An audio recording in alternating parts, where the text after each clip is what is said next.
रविवारी सुट्टी असल्यामुळे नाशिक येथील पेरूची वाडी येथील फेमस मिसळ खाण्यासाठी आम्ही निघालो पेरूची वाडी येथे. एंट्री करताच मिसळची ऑर्डर दिली, पण वेटिंग होती त्यामुळे आम्ही फेरफटका मारायला सर्वात आधी पेरूची आईस्क्रीम खाल्ली. टेस्ट तर भारी होती.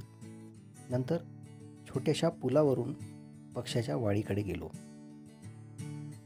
पक्ष्याच्या वाडीत एंट्री करताच आम्हाला विविध प्रकारचे देशी विदेशी पक्षी पाहायला मिळाले.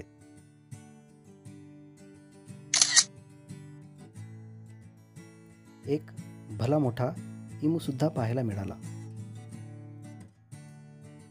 पहिल्यांदाच एका इग्वानाला हातात घेण्याचा आनंद मिळाला.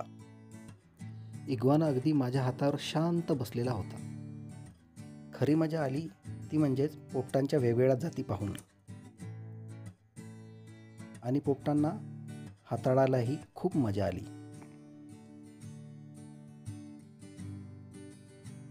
पोपटांचे भरपूर प्रकार आपल्याला येथे पाहायला मिळतील.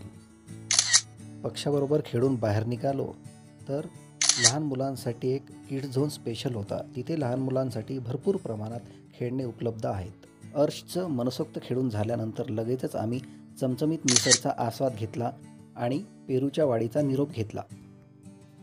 Like and subscribe.